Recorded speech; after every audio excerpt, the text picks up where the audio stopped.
Hey everybody, thank you for joining me on another episode of Killer Bites. Today I'm going to be covering the passing of Lauren Smith Fields, a 23-year-old woman who was found dead in her apartment after a Bumble date. There's still a lot we don't know about this case and it's still underway. It also doesn't help that law enforcement has been incredibly cryptic and secretive about the details of her death. I hope that this story can reach all of you and bring more awareness to Lauren and her family who truly just want justice. Let's get into it. Lauren Smith Fields was born on January 23, 1998 in Bridgeport, Connecticut. She grew up with both parents, Chantel Fields and Everett Smith, and three brothers, Kyle, Lakeem, and Tavar. Lauren was really close with her family and would hang out with them anytime she could. She would often go on mother-daughter dates with her mom, where they would get their nails done or Lauren would cook for her. Chantel says that Lauren was the kind of person to do your laundry for you if you didn't have the time. She was bright, caring, bubbly, and super funny. She lit up every room she walked into. She was one of those girls you wanted to be friends with because she seemed so fun to be around, you know? In high school, Lauren ran on the track team and continued her fitness and nutrition journey when she graduated and enrolled in college. She went to Norwalk Community College for physical therapy. There, she still managed to work out every day and follow a plant-based diet. Lauren was also active on social media and was well on her way to become an influencer. She loved makeup, hair, nails, and all things fashion, even creating a YouTube channel that she had only just started to post vlogs to. On December 13th, 2021, Chantel called Lauren because the family was trying to figure out plans for a Christmas dinner at Lauren's apartment. Lauren didn't even answer her mom's phone call. Chantel sent a couple of text messages to Lauren and again, no response.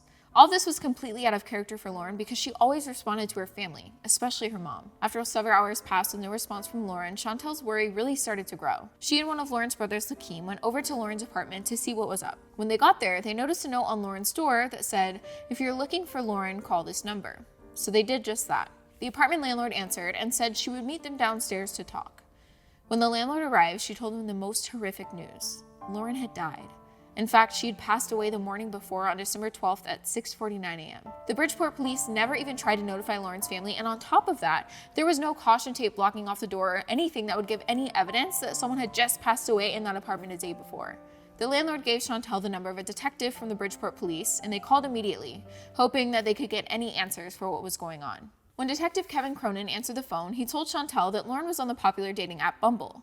On December 11th, Lauren had a date with a 37-year-old white man she'd met through the app named Matthew LaFountain. Allegedly, when Matthew woke up in the middle of the night, he saw blood coming out of Lauren's nose and called the police.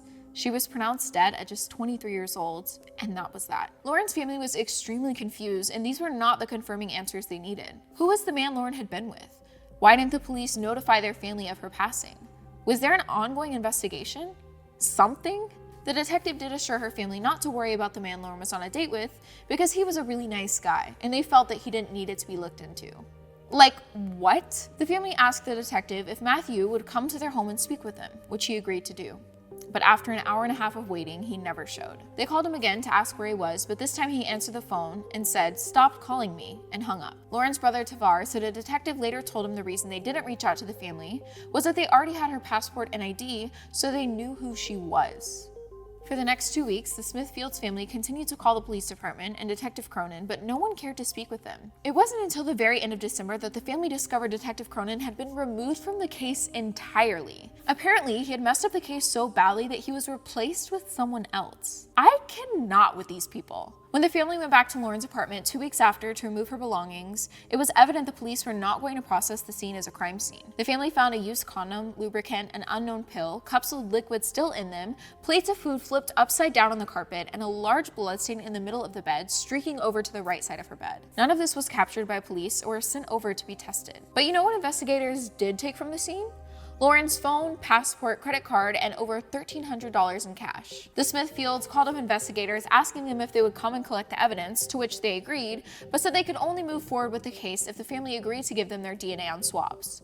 But get this, Matthew, aka the last man to see Lauren alive, was walking free. He wasn't being investigated, nor was he tested for DNA. At this point, the family had no clue what was going on. All they had to go off of was the very biased information from Matthew and the very small snippets of info the police had given them. Other than that, no one from the Bridgeport police cared to talk to them or help them out. According to Matthew, the two matched on Bumble and chatted for a few days before meeting up. Then, Lauren allegedly asked him for $40 to get her nails done and invited him to come over to her place. That night, the two ate, drank tequila, and played some games. Lauren then went to the bathroom to throw up, and afterward, the two continued to drink while watching a movie. Shortly after, Lauren got a text from her brother who was downstairs. She left momentarily to grab something from him, came back up, went to the bathroom for 10 to 15 minutes, came back out to watch the movie, and passed out. Matthew claims that Lauren was incredibly intoxicated, so much so that she could barely stand up. In any case, Matthew allegedly picked her up, carried her to bed, and decided to sleep next to her. He said the two never engaged in any intimate relations. At around 3 in the morning, Matthew got up to use the bathroom. He heard Lauren snoring and went back to bed.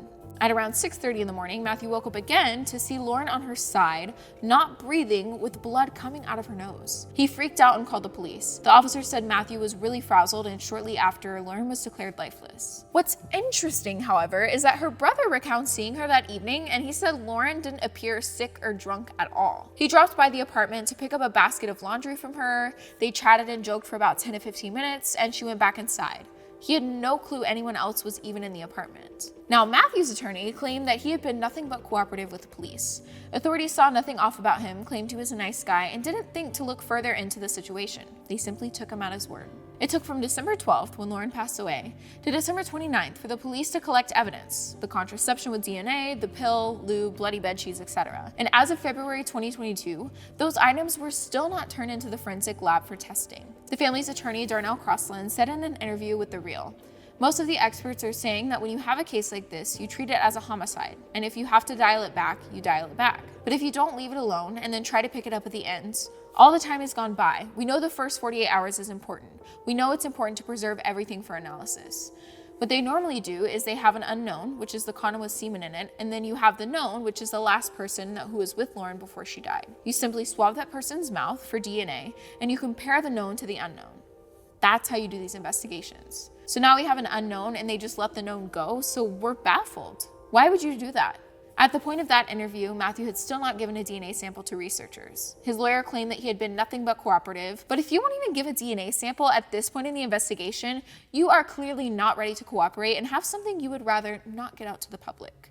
An autopsy was conducted on Lauren, and examiners labeled her COD as an accidental overdose. It was from a combination of alcohol, fentanyl, promethazine, and hydroxyzine, which experts say are known date rape drugs. There were antihistamines in her system, which make you incredibly drowsy. If Lauren was going on a date with someone, it makes zero sense for her to put something in her own body that would make her fall asleep. Seems as though Matthew's legal team, and honestly the Bridgeport police in general, are trying to make it seem like Lauren was taking all these substances and drinking, a combination that overpowered her and caused her to pass away. Simply an accident. However, all of Lauren's family and friends say that she was not the kind of person who needed or used substances. Period. Lauren never even dabbled in the devil's lettuce. She was already so full of life and didn't need those things to make her feel better. The family's lawyer also said in a tweet, "I've never seen a medical examiner conclude a mixture of drugs as an accident without knowing who provided the drugs or how it was ingested.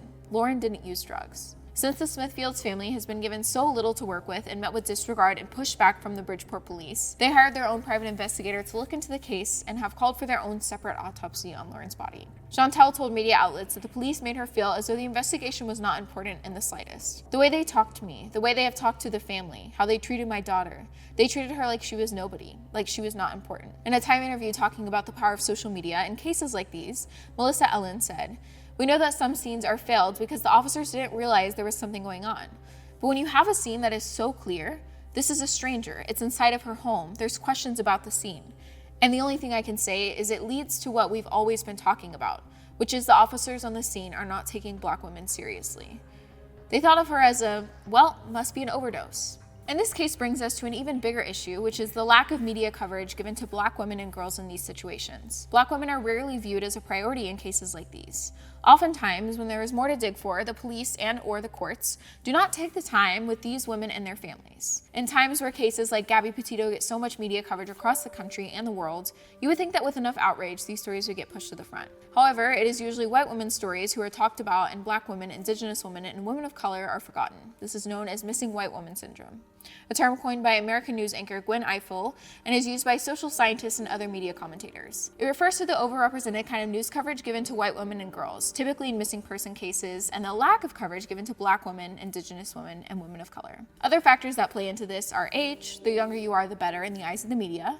Your wealth status. Middle and upper classes are usually given better coverage. And your appearance. Conventionally attractive people with a socially acceptable body weight are pushed to the top. The Smithfields' lawyer Darnell said, "We have seen the amount of resources that have gone to other cases involving white women like Gabby Petito, and we know so many black women are missing so much in this country. Everyone is speaking out, everyone is insulted with the way Bridgeport Police and the Bridgeport City has dealt with us." The family is now suing the city of Bridgeport for their complete lack of action to prosecute. Chantel asked that the police department have a better protocol when it comes to dealing with the families of the deceased, that families be notified within 24 hours of the passing of a loved one. You would think that this is something so simple and easy to do, yet for Lauren's family, they were not given this basic kindness. They weren't told what was going on for essentially the entire time. Imagine trying to grieve the loss of your daughter, sister, or girlfriends, and at the same time, the people who are supposed to be there to help you completely ignore you and let the last person to see your loved one alive walk free. This family was forced to organize everything on their own, conduct their own investigation, hire their own private investigator and autopsy, and that should have never been the case. Thankfully, apps like Instagram, Twitter, and TikTok have been vital in getting stories like these out to the public. So often we don't hear these stories in traditional media, and they lack local or national media coverage altogether. For instance, Cardi B tweeted about this case in January of 2022, and from that, the story became interesting to news outlets. It raised awareness, the online space was generating interest, and then after all of that, traditional media started to take it seriously. But still, not enough. After TikTok generated more and more buzz around Lauren's case, the police department finally took action. For example, the detectives involved in Lauren's case were put on administrative leave, but only after the public was watching. Would that have happened without social media? Who knows? And that, my friends, is the incredibly tragic case of Lauren Smithfields. At the time of filming this, no one has been charged, however the investigation is still underway. I send all of my love and support to the Smithfields family and their fight for justice. The family's GoFundMe is still live. If you have the means to donate or spread awareness, please do. Without you all, Lauren's case might not have gotten any traction. Thank you all for watching. I'm Allie, and I'll see you next time.